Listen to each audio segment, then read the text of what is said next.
ನಮಸ್ತೆ ಸ್ನೇಹಿತರೆ, ನಾನು ನಿಮ್ಮ ಮನೆ ಮಗಳು ಪೂರ್ಣಿಮಾ ವೆಂಕಟೇಶ್ ಮಾತಾಡ್ತಾ ಇರೋದು.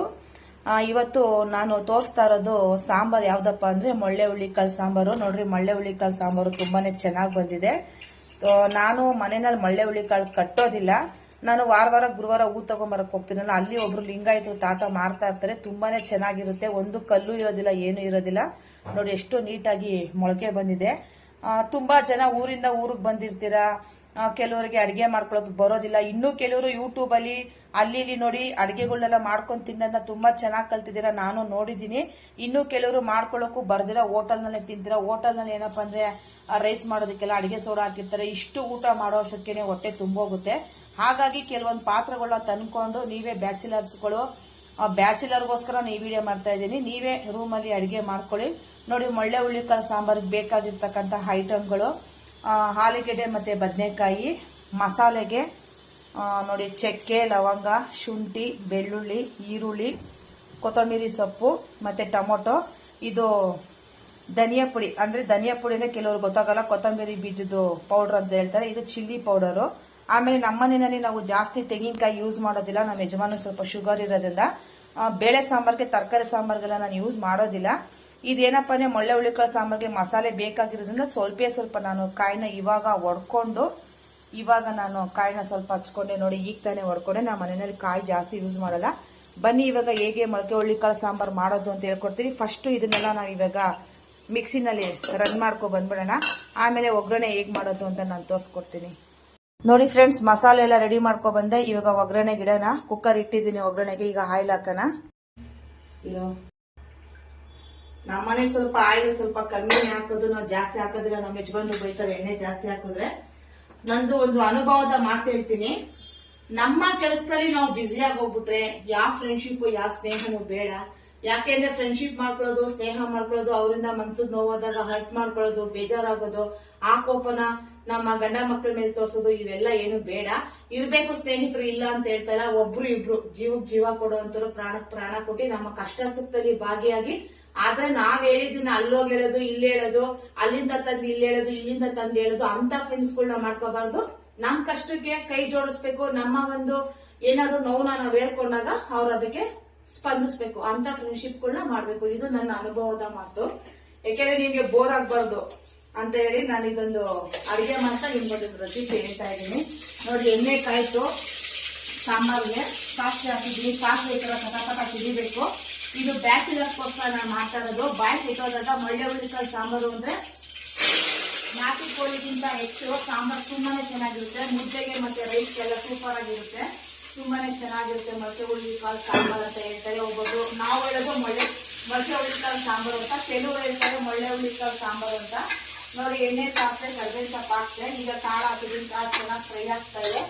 ಈಗ ಆಲೂಗಡ್ಡೆ ಬದನೆಕಾಯಿನ ಹಚ್ಚಿಟ್ಕೊಂಡಿದ್ದೀನಿ. ಈಗ ಅದನ್ನು ಹಾಕ್ತಾ ಇದ್ದೀನಿ. ನೋಡಿ,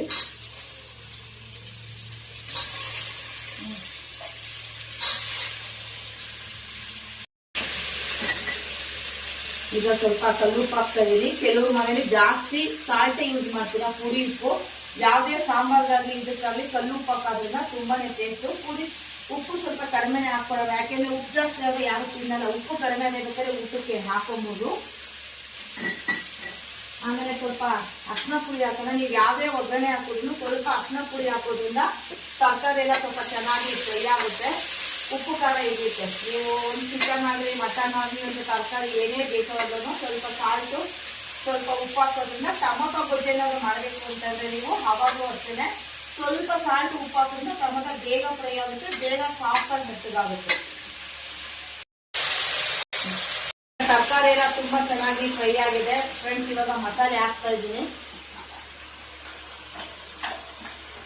ಮಸಾಲೆ ಹಾಕ್ಬಿಟ್ಟು ಸ್ವಲ್ಪ ಮಸಾಲೆ ತರಕಾರಿ ಎಲ್ಲ ಫ್ರೈ ಆಗ್ಬೇಕು. ಕಾಳು ಎಲ್ಲ ಉಪ್ಪು ಖಾರ ಇದಿಬೇಕಲ್ವಾ, ತುಂಬಾನೇ ಚೆನ್ನಾಗಿರುತ್ತೆ. ಮೊಳ್ಳೆ ಹುಳ್ಳಿಕಾಳು ಸಾಂಬಾರು ಅಂತಂದ್ರೆ ಜ್ವರ ಬಂದಾಗ, ಬಾಯಿ ಕೆಟ್ಟೋದಾಗಂತೂ ಯಾವುದೇ ಸ್ಪೈಸಿ ಐಟಮ್ ಬೇಡ.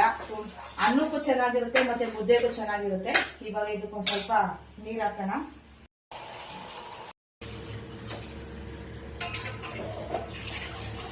ಈ ತರ ಮಿಕ್ಸಿನೆಲ್ಲ ಕ್ಲೀನಾಗಿ ನೀರು ಹಾಕಿ ಕ್ಲೀನಾಗೆಲ್ಲ ತಿರುಗಿಸ್ಬಿಟ್ಟು ಮಸಾಲೆ ನೀರೆಲ್ಲ ಈ ತರ ಹಾಕ್ಬೇಕು. ಮೊಳಕೆ ಕಟ್ಟಿ ಸಾಂಬಾರು ಜಾಸ್ತಿ ಆದಷ್ಟು ಗಟ್ಟಿಗಿದ್ರೆ ಚೆನ್ನಾಗಿರೋದಿಲ್ಲ. ಅಂದ್ರೆ ಚಪಾತಿಗೆ, ರೊಟ್ಟಿಗೆ, ಪೂರಿಗಾದ್ರೆ ಗಟ್ಟಿ ಮಾಡ್ಕೊಳ್ಳಿ. ಇಲ್ಲ ಅನ್ನ ಸಾಂಬಾರು, ಮುದ್ದೆ ತಿನ್ನಕ್ಕೆ ಅಂತಂದ್ರೆ ತೆಳ್ಳಗಿದ್ರೆ ಮೊಳಕೆ ಕಾಳು ಸಾಂಬಾರು ತುಂಬಾ ಇಷ್ಟ. ನಮ್ಮನೇಲಿ ಯಾವ್ದೇ ಸಾರಾಗಿ ತೆಳ್ಳಗೆ ಇರ್ಬೇಕು. ಅತಿ ಗಟ್ಟಿಗಿದ್ರೆ ನಮ್ಮ ಯಜಮಾನ್ರು ಊಟ ಮಾಡೋದಿಲ್ಲ. ನನ್ಗೆ ಎಷ್ಟ್ ಬೇಕೋ ಅಷ್ಟು ನೀರ್ ಹಾಕೊಳ್ಳೋದು. ಇದು ಮೊಳಕೆ ಕಾಳು ಒಂದು 2 ಇಲ್ಲ 3 ಕೂಗ್ಸಿದ್ರೆ ಸಾಕು. ನಾನು ಒಂದು 3 ಇಲ್ಲ 4 ಕೂಗಿಸ್ತೀನಿ. ಯಾಕೆಂದ್ರೆ ಸಾಫ್ಟ್ ಆಗಿದೆ ಕಾಳು, ತಿನ್ನಕ್ಕೆ ಚೆನ್ನಾಗಿರುತ್ತೆ. ನಾನು 4 ವಿಸಲ್ ಹೊಡಿಸ್ತೀನಿ. ನಿಮ್ಮ ಅನುಕೂಲ, ನೀವು ಎಷ್ಟು ಬೇಕಾದ್ರೂ ವಿಸಲ್ ಹೊಡ್ಸ್ಕೊಬಹುದು. ಅನ್ನಕ್ಕೆ, ಮುದ್ದೆಗೆ ತುಂಬಾನೇ ಚೆನ್ನಾಗಿರುತ್ತೆ. ನೀವು ಗಟ್ಟಿಗೆ ಮಾಡ್ಕೊಂಡ್ರೆ ಚಪಾತಿಗೆ, ರೊಟ್ಟಿಗೆ, ಅಕ್ಕಿ ರೊಟ್ಟಿಗೆ, ರಾಗಿ ರೊಟ್ಟಿಗೆ ಚೆನ್ನಾಗಿರುತ್ತೆ. ತೆಳ್ಳು ಮಾಡ್ಕೊಂಡ್ರೆ ಅನ್ನಕ್ಕೂ ಮುದ್ದೆಗೂ ಸೂಪರ್ ಕಾಂಬಿನೇಷನ್. ಕುಕ್ಕರ್ ವಿಸಲ್ ಆಗಿದೆ. ಇವಾಗ ನಾನು ಈಗ ಓಪನ್ ಮಾಡ್ತೀನಿ. ಸಾಂಬಾರ್ ಹೇಗಾಗಿದೆ ಅಂತ ನೋಡೋಣ.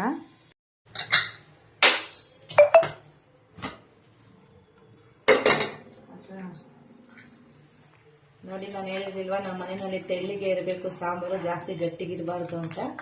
ತರಕಾರಿ ಎಲ್ಲ ಚೆನ್ನಾಗಿ ನೀಟಾಗಿ ಬೆಂದಿದೆ. ಸಾಂಬಾರು ಗಮ್ಮ ಅಂತ ಇದೆ. ಈ ಮುಂದೆನೆ ಇವಾಗ ಟೇಸ್ಟ್ ಮಾಡೋಣ. ರೈಸು ಮುದ್ದೆ ಇನ್ನೂ ಮಾಡಿಲ್ಲ. ನಾನು ತಿಂಡಿಗೆ ಅಂತ ಬೆಳಗ್ಗೆ ಚಿತ್ರಾನ್ನಕ್ಕೆ ಅಂತ ರೈಸ್ ಮಾಡಿದೆ. ನಿಮ್ಗೆ ಟೇಸ್ಟ್ ತೋರ್ಸೋದಕ್ಕೆ ಅಂತ ಸ್ವಲ್ಪ ಹಾಕೋತಾ ಇದ್ದೀನಿ ಇವಾಗ.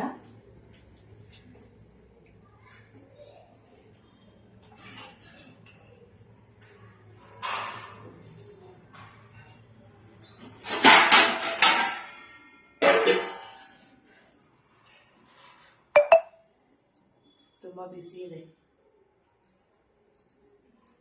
ತುಪ್ಪ ಹಾಕೊಂಡು ತಿಂದ್ರು ತುಂಬಾನೇ ಚೆನ್ನಾಗಿರುತ್ತೆ. ಹಾಗೆ ತಿಂದ್ರು ಚೆನ್ನಾಗೇ ಇರುತ್ತೆ.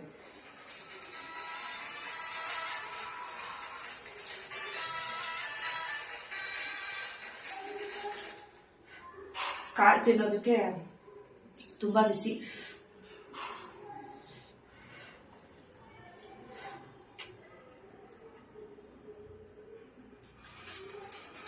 ಕಾಳು ಕೂಡ ಚೆನ್ನಾಗಿ ಬೆಂದಿದೆ.